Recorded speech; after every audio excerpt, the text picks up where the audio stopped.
Big returns, tractor trailers, and upside down rings. Oh my. Well, SummerSlam 2022 is in the books. What is going on out there, guys? It's your boy Tommy on the spot for Watch Along Wrestling. Hopefully everybody is doing well and staying safe. It's great to be back here with you guys on Watch Along Wrestling. If it's your first time visiting the channel, make sure you leave a big thumbs up and subscribe to the channel. It would be awesome if you did that. You know, normally after a WWE Premium Live event or pay-per-view, I'm pretty wiped out. I'm pretty tired. And right now, I've even told you guys earlier today, I'm under the weather. But tonight, I needed to get on and chat with you guys. I have that excitement like I haven't had for a WWE pay-per-view in quite some time. At least not one that I've been to live. I had a lot of excitement after WrestleMania, but I was there live. But for watching the show live on Peacock and needing to get on here and chat with you guys, it's been a little while. But tonight, it felt fresh, it felt new, and it was a really, really fun show. If you have not seen this show so far and you don't want anything to be spoiled, I'm not sure why you'd click on the video that says results and reactions, but go out of your way to check this show out. I'm telling you, it's a lot of fun. I even reached out to a couple of friends that I knew probably didn't watch the show and said, hey, you ought to check this show out. This is a good one to check out. Maybe some folks that were a little trepidatious. Is anything in WWE going to change with Vince McMahon no longer in power? So far, so good. I thought that tonight's show did a really good job in presenting everyone very well. There were 8 matches on the show. The show moved at a brisk pace. I was watching on a little bit of a delay, but I don't think the show was more than 3.5 hours long, which at the end of the day, you can't complain, especially when you remember back to the days where the shows would be 6, 7, 8 hours long. At one point during the show, my wife looked over at me and said, how many more matches? And I said 3, and she went, oh, wow, okay, this is pretty good pace. So it really was. It was an easy watch. It was an enjoyable watch. And I thought SummerSlam 2 thumbs up. I'm not sure if it's the greatest pay-per-view of the year, but I'd say I'd put it right there with Night 1 of WrestleMania, which was my favorite of the year. But remember, Night 1 of WrestleMania, you had Becky and Bianca, you had the return of Cody Rhodes, the return of frickin' Stone Cold Steve Austin. That's an all-timer of a show. This one tonight, though, was right there with it. It was so much fun. Let's break it all down, kind of as everything unfolded, and things got off to a great start. Before we even get to the first match, though, I will say, if you are somebody who goes at it, I'm a big completionist, so for me, I always want to watch the pre-show. Pre-show at this point is pretty much kickoff show, whatever it's called, is pretty much not essential viewing. It's a fun little deal. I like that they always have the announce team ready to go outside, going live there with that team of folks that they have. Jerry Lawler is usually there, Booker T, Rosenberg, so to speak, and they have them set up outside of the arena. That's a cool look.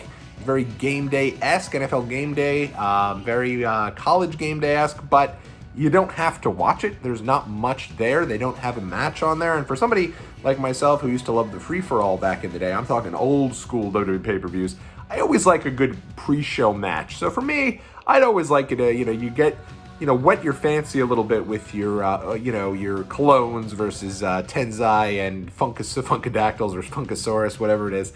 I want a match or two on the pre-show, but they don't do it, and I do think that it actually probably helps a lot that once that first match finally does start, the place is just ready to go and very much into it. I remember for night 2 of Mania, by the time that show kicked off with RK Bro, Alpha Academy, and all those guys, I want to say Street Profits, I think, were in there as well. Place was just ready to go. Like, they were amped up and ready to go, and I think that had a lot to do with the idea that they didn't see any live action until that first match. So from that perspective, I understand what it is. When you've already seen 4 or 5 matches before the first one starts, you're almost wiped by the time the first match comes out. So I understand why they do it, but for nostalgic purposes, I always like a throwaway match on the pre-show.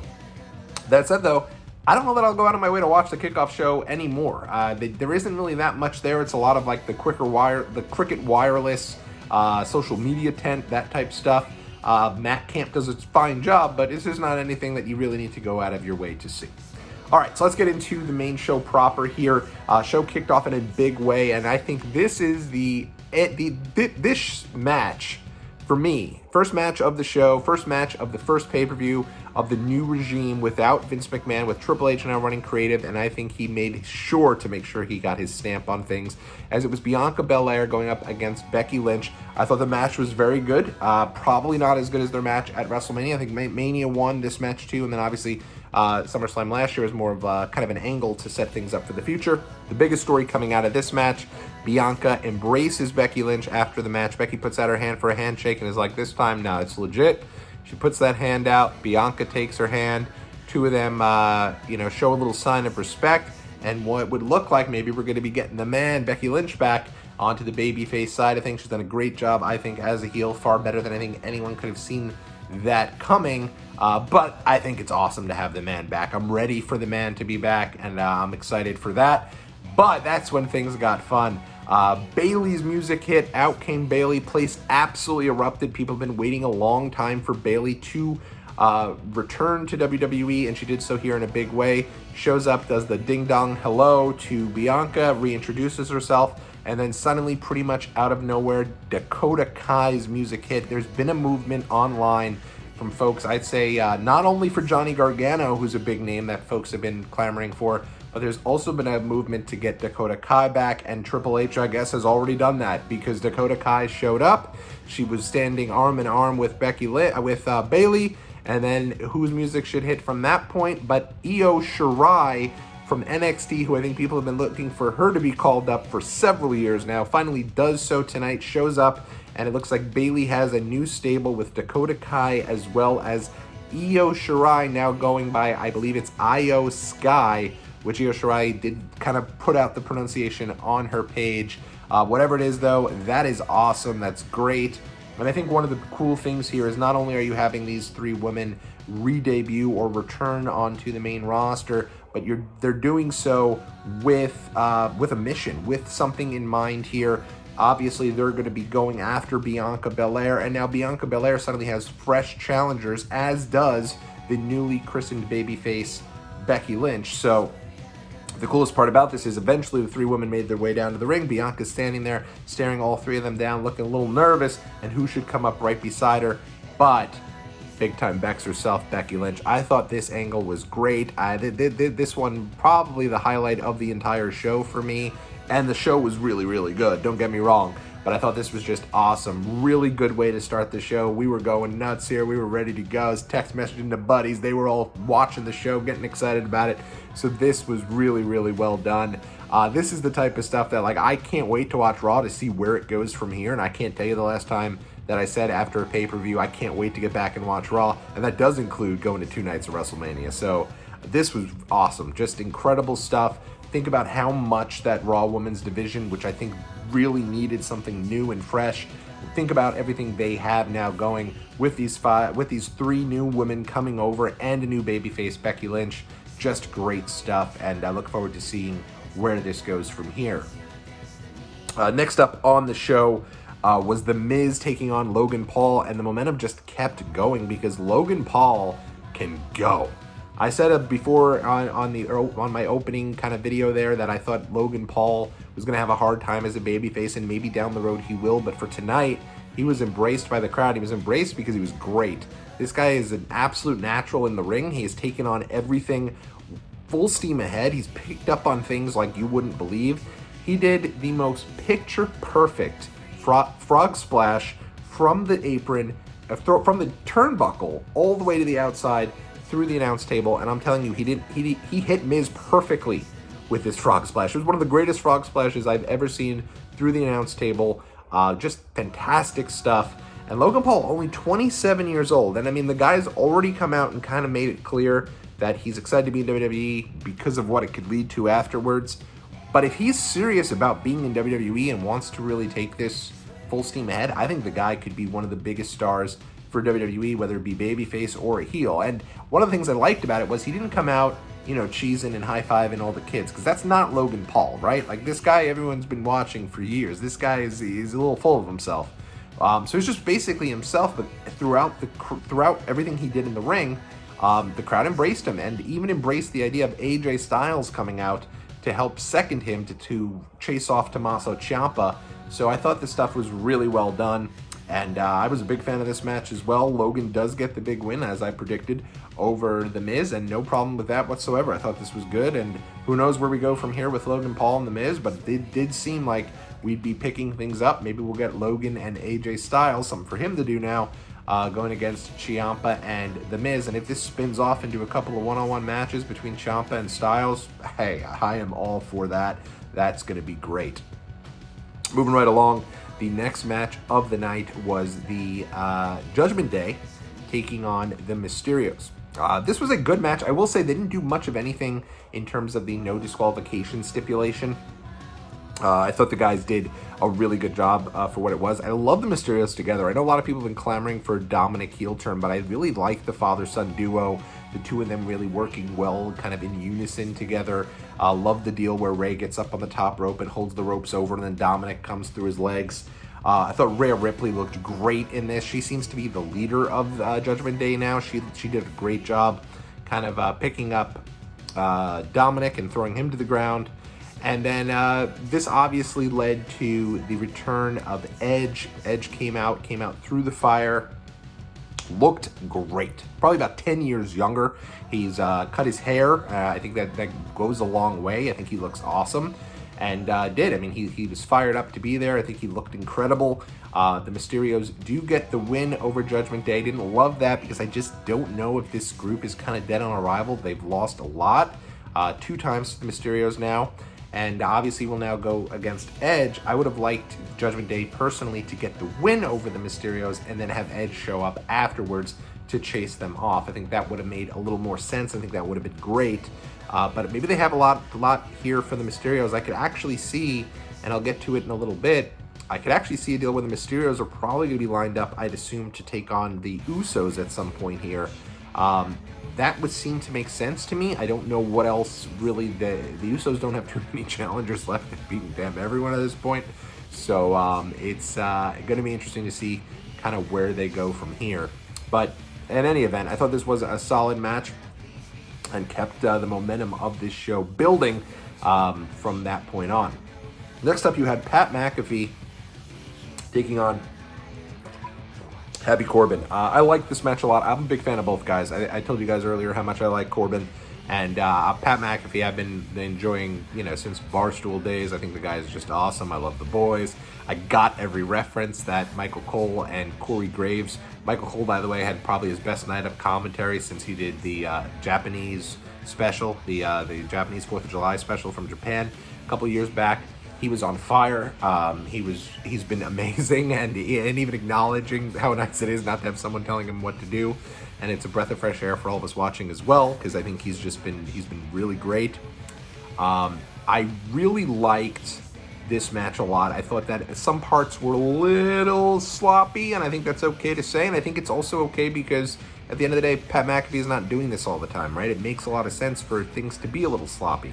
I will say that I did not love Pat McAfee beating Happy Corbin. And I know I'm going to be in the minority there because I don't think people like Corbin very much, but that guy, now again, I had talked about it earlier, Drew McIntyre got the better of him at every turn. Once at least he returned and certainly beat him at WrestleMania. Madcap Moss got the better of him at every turn. And now you're going to have Happy Corbin come out and pretty much get the better of him at every turn. And I just don't know where you go with him at this point, because he loses a lot, and at this point is not somebody who I don't think can be taken very serious, where I do think he should be to a certain extent, because he's a lot, the folks have really invested a lot in this guy.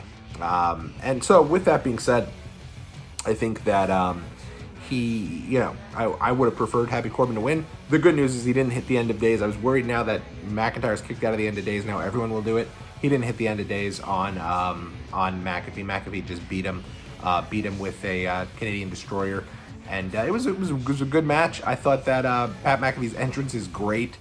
They also had a little choir on hand to do a little bum-ass Corbin type deal, which I thought was fun and really good stuff. Lashley and Theory, I think this might have even been before Pat McAfee and Happy Corbin. I think it was. It was nothing. It was 3-4 minutes. I don't know why they're going out of their way to what would assume to be the type of deal where Theory's just getting destroyed at every turn. By the time, this guy's got to get some sort of momentum, because at the end of the night when he showed up, and I'll get to that, but when he showed up in the Roman Reigns Brock Lesnar match, it was like, are you kidding me? This joke? This guy we just saw lose in 3 minutes flat to Bobby Lashley? Like, I think many people are like, like I heard Dolph Ziggler this week on the bump be like, fans are clamoring for someone new, and then finally you get someone new, and you're complaining like, oh, I want someone new, but not this guy. Well, the reason why you're saying not this guy with Theory isn't because you don't like Theory. Go watch the Royal Rumble 24 special on Theory. The guy is like a fan growing up. He's super passionate about this. He's got all the tools, but if he loses pretty much right away all the time, then you can't take him serious. He's never going to be able to just cash in Money in the Bank and then be taken serious, especially when Roman Reigns hasn't lost in 3 years. It's just ridiculous to even think that that could be where they're going with it. So I would like to see him start to build a little momentum here and have him beat people right and left. I mean, he's lost every single match, I think it is, since he's won the Money in the Bank. And he's also been put in positions like being the mystery guy in Money in the Bank, being the mystery opponent for Brock Lesnar at Madison Square Garden, that I think a lot of people would really dislike him for. And I just don't think they've done the guy any favors. So I'm glad he didn't cash in yet. He still has the Money in the Bank contract, because I do think if he cashed in and lost, that would have been the end. It would have been dead on arrival character. But they didn't do that. So at least that's good. But yeah, Bobby Lashley gets rid of Theory in short order, like he probably should at this point, as silly as that is to say, because the guy has a Money in the Bank contract. Today's deal where Drew came out here. Drew and Sheamus, I said earlier, should have been on this show. This show did flow really nicely, though, so I'm not necessarily sure it was needed on this show. I do think that maybe their match would have taken away a little, actually, from some of the plunder and everything that we saw in the main event. So it was fine on SmackDown, and hey, you need big matches for TV, too. But Drew came out here, total babyface promo, looked great, and I'm actually looking forward to seeing what happens at Clash at the Castle. This is the first time in a long time that I do think that Roman Reigns' title is in jeopardy. Never thought so tonight, but certainly his match with Drew is the one where I'm like, all the signs are kind of pointing to maybe Drew getting that title. So let's see how it goes.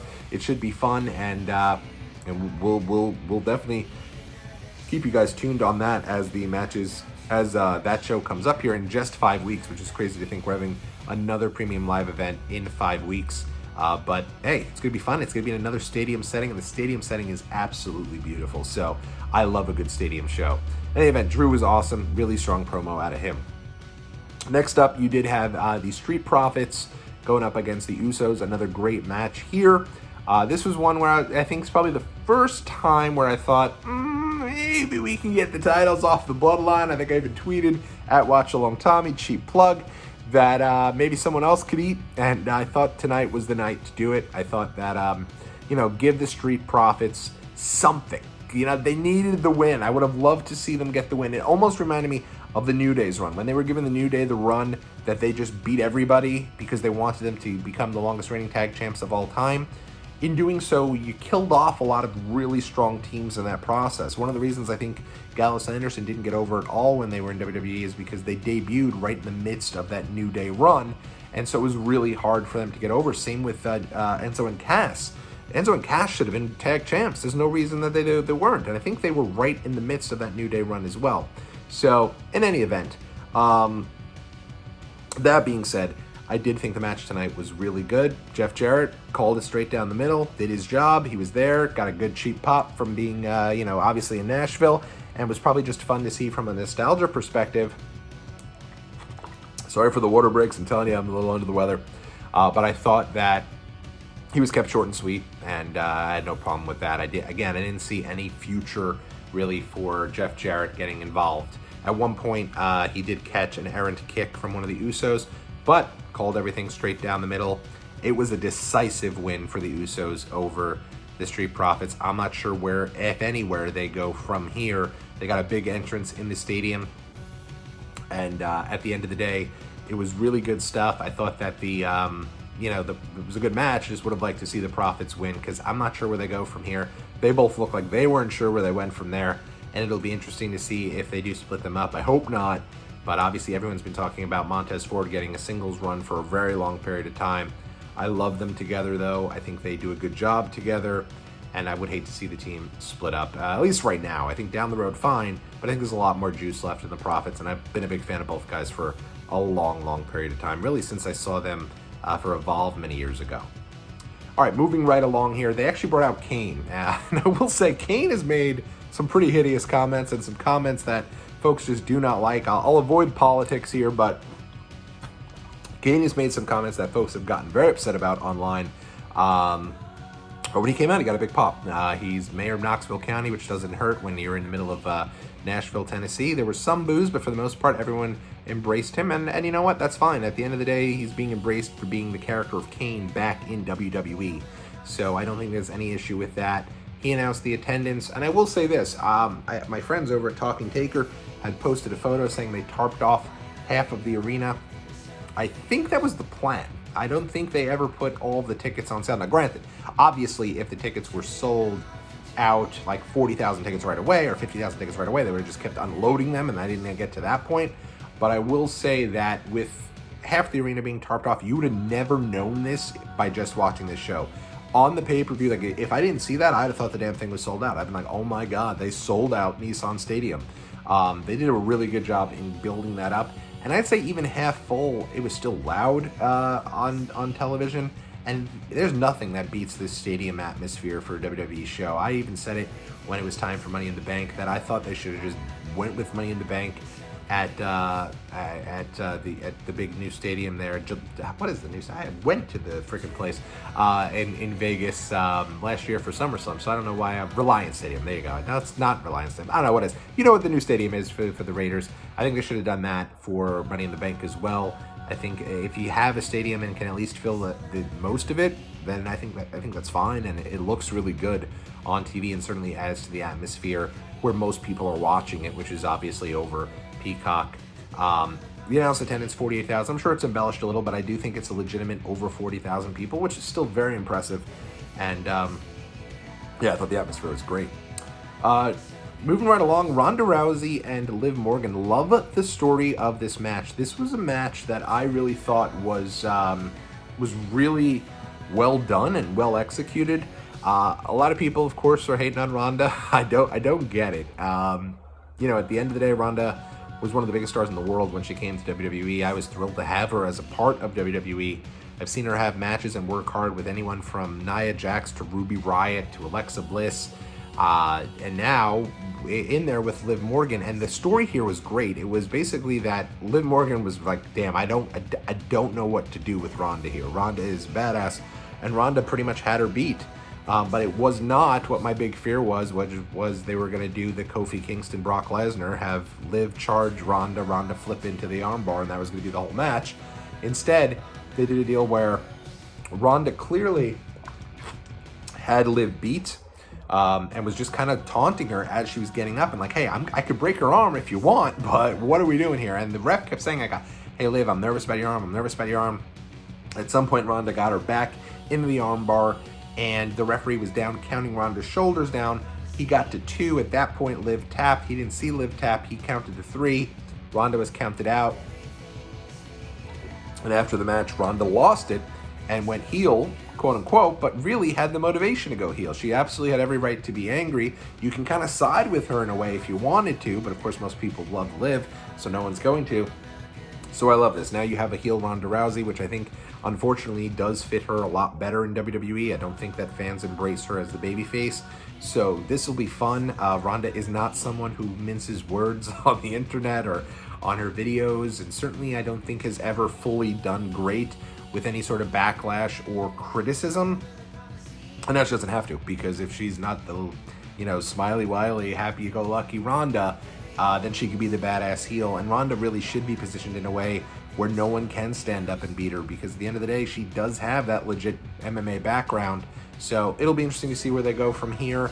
I'm excited for the next chapter, though, and I think that this is one that it can get 1 or 2 more and maybe blow off either at Clash at the Castle or even at Extreme Rules in Philly, which I think could be a lot of fun as well. So good stuff, and glad to see Liv Morgan continue to be SmackDown Women's Champion. I think that was most important, that reign continuing out of this, and it does. But it's kind of one of these deals where how is she going to be able to beat Ronda Rousey, and what is she going to be able to do moving forward, because Ronda's coming, and Ronda's coming in a big way. So I'm really excited to see where they go with this. We now have almost a whole week to go until we do get to this, obviously with this show being on Saturday night. Then we got to the main event. Again, I went in with low expectations. I told you guys, we'd all been there a couple of times with Roman and Brock, but they saved their best for last. This was their best match. I think it's probably even better than their first match, which I was at, which was WrestleMania 31. I had gone through this with my wife. I think we were at WrestleMania 31, SummerSlam 2018, and then WrestleMania 38. So we were there for 3 of the matches between Roman and Brock, and I think this one tonight was the best one. They absolutely destroyed each other during this last man standing match. First off, Brock comes out, he brings out the big tractor. I was a little nervous when he came out with this tractor because I think he had about this much room between him driving it and the barricade there, but if anyone knows how to drive one, obviously it's him, so give him credit. He was able to maneuver it out there.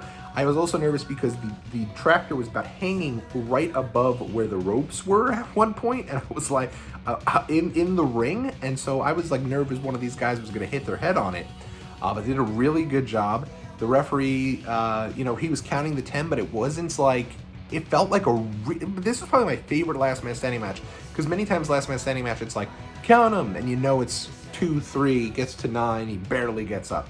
This one told a story. Each time, each one of the guys had another, they got to 8 or 9, and then they stopped, and then they barely got up. And they really should have barely got up, because at the end of the day, they did it based off desperation, and I thought that was great. And then out of nowhere, probably the spot that'll be played forever. I don't know how they were able to pull this off, but Brock Lesnar gets in his tractor and is able to have the tractor lift up a portion of the ring to where the ring was, it knocked Roman, and Roman flew out of the ring. And then at that point, the corner of the ring was all the way up. And so basically it looked like you had one corner of the ring down and 3/4 of the ring above the ground. It was the craziest thing I've ever seen. I give them a lot of credit for doing this. And then they continued the rest of the match from the outside of the ring. Now I will say this had to be horrible live. Live, this had to be pretty tough to watch because you probably couldn't see too much unless you looked at some of the entranceways. And I do wonder, one of the things I noticed right off the bat was that the entrance was very small for this show. It was reminiscent of Royal Rumble 2019. There was really no big entranceway, no stage. It was just kind of, it said SummerSlam and it was in the entrance, and then they had a bunch of big TVs around that were showing things, but for the most part, you didn't have a lot. It was very interesting to see, and so in doing so, I thought it was weird in a way, the way the entrances were set up, but I wonder if it was done that way so that there was ample television screens for folks to view, knowing this was coming at the end of the night. Because if you were seated kind of on the floor, I think that you couldn't see much if you were on TV side, which is probably, I guess, the only side that had people there, I guess. I don't know. But in any event, no, I think they did have the floor filled, but whatever. At the end of the day, you probably wouldn't be able to see past the rose ring that the tractor was picking up there, and then not be able to really see where they were stationed, which the last, I'd say, about 10-15 minutes of the match took place right by the ring announcers on the arena floor because they couldn't get back in the ring. Theory did come down and he teased cashing in, which I thought was, again, crazy because he doesn't, at this point, he's not coming across as someone that's at all anywhere near the level of Brock or Roman. I'd say Brock and Roman right now, the only folks probably on the roster that are looking like they're at that level are probably Drew and Bobby Lashley. That's probably it. And so I did not think, certainly, that Theory's anywhere close to that level. So when he came out, he did tease cashing in and ended up getting laid out by Lesnar. So he does still have the briefcase. He did not officially cash in, but at least they were able to tease that and have that be something that people were a little bit excited about, add a little something extra to the match, and have someone else kind of in there as a wild card. They had even made mention of Rollins cashing in at WrestleMania 31, making it a 3-way, and then going from there. So, at any event, these guys killed each other. Roman did win. At the end of the day, I thought Brock needed to win the match. He came out, and I did think it was like, man, this guy's taking a lot of L's recently. It would be great to see him get the win here. I do also think we're at a point where I'm starting to think maybe some other folks can eat a little bit. and it's time for Roman to lose that belt. But I think it might happen at the Clash at the Castle. That being said, Roman and Brock, they gave it everything they had. These guys absolutely killed each other. And the match will go down probably as one of the top main events, I'd say, ever in SummerSlam history. It's right there with, I mean, you can't really compare it to like Brett and Davey Boy, right? But you know, if you want to compare it with that match in 2017, Brock, Braun, Joe, and Roman, absolutely. I think it was that much plunder. It was just everything you wanted. And certainly the end where Roman's doing everything he can to keep Brock down, and Brock keeps getting up, and then finally him and the Usos lose their mind, and they just toss a bunch of crap on top of Brock. I think we could have had one more get up. I think, honestly, with all this shit on top of him, if Brock just got up and threw everything, I think that would have been a great visual. But it was not to be. That was the end of it. And Roman retains, but Paul Heyman took an F5 through a table, and a stiff F5 through a table. He threw Paul Heyman around like a sack of potatoes, like he was nothing. So it was really great. Everyone who was involved worked very, very hard.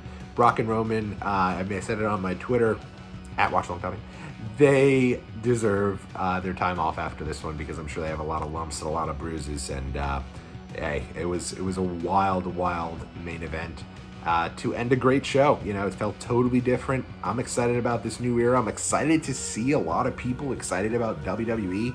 Once again, it's been a long time, and I like AEW. I'm not doing this whole AEW WWE nonsense. Like, I like both companies. I want both companies to do great. I want everyone to love everything about wrestling and to just talk about how great everything is. So, in any event, I am clearly struggling here, so I'm gonna go. Thank you guys so much for checking us out here on Watch Along Wrestling. A very fun SummerSlam. I'm excited for the week ahead for WWE. Maybe we'll even do some little recaps here on the channel. And I'll catch you guys in a bit. Take care. Have a great day.